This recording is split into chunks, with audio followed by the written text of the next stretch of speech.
So curation, the selection of objects and information and their arrangement in a way that produces meaning.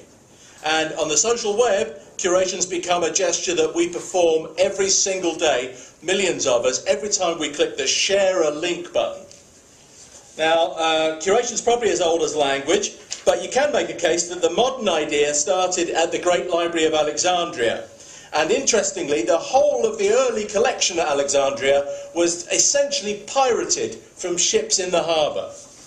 And the early classical libraries, they must have been impossible to use. Most of them lacked even rudimentary indexes. Things weren't even in alphabetical order until the 3rd century BC. And this fella, Callimachus, he put in place the first real library index. Now, the Sumerians in an earlier era, themselves big accumulators of tablets into what they called the early libraries, they called librarians ordainers of the universe.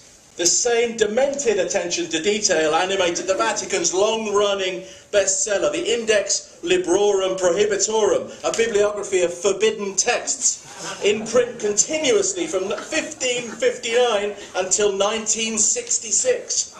Here's an urgent new kind of deviant curation, the identification, protection and publication of socially important information, information classified by some as toxic. And speaking of deviant curation, here's the plug. Here's one I made earlier. This is speechification.com. We honour great speech radio by curating programmes that would otherwise disappear from circulation. It's a kind of a radio samizdat. And we're sent MP3s and we publish them there. Here's one of my favourite librarians, Jorge Luis Borges, prayerful literary giant, Argentine national librarian. His fictional Library of Babel is an infinite library containing all of the books that ever could be written. And this library's curator, clearly both the best in history, surely there can't be a better curator than the one who builds the most comprehensive library ever, and the worst, guaranteeing, obviously, perfect inaccessibility. Even the index would be infinite. Speaking of inaccessible, incoherent, diabolically disorganized stores of information, I give you the web, or at least the current web, a store of information whose index works by dispatching robot spiders to crawl across it, hoping they don't miss anything. In his office under that Swiss mountain at the end of the 80s, TPL made dozens of critically important decisions in the design of what became the web. But which was most important? Which caused the web to become the way it is? Well, it was not requiring permission to link. Memorise that. No handshakes, no phone calls, no license, just link. This decision triggered the whole uncontrollable promiscuity of the web, the epic availability of content that makes curation both possible and necessary. The availability of all that content has been positive in almost every respect, but it creates a tension, all of this frictionless hopping from page to page. It creates a fantasy of perfect availability, everything accessible, everything entirely free.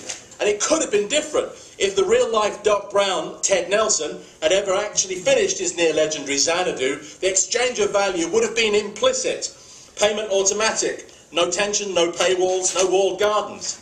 And now we've arrived in the era of the curatorial gesture. Click to share, click to like, click to select. Click to append to your ever-growing museum of curiosity and distraction. And those of us who have given our frontal cortexes to Twitter already get most of our daily knowledge from this social network. Bookmarking services, feed readers are closing down, and they're being replaced by that curatorial twitch. And the whole of the whole era of user-generated content, remember user-generated content, is collapsing into a much simpler and in some ways more generous era of user-generated curation here on the BBC's History of the World website. And tools are emerging. Of course, they always do, don't they? Tools are emerging to allow this new generation of ordainers of the universe, that's you, to organise our curatorial twitches and to order and package and distribute our curation streams. And before I finish, I'll just bring you some wisdom from an actual working curator. He says, it might be a she actually, ask yourself, am I a curator? The correct answer is, if you had to ask yourself that, you are not a curator. You are at best a filter.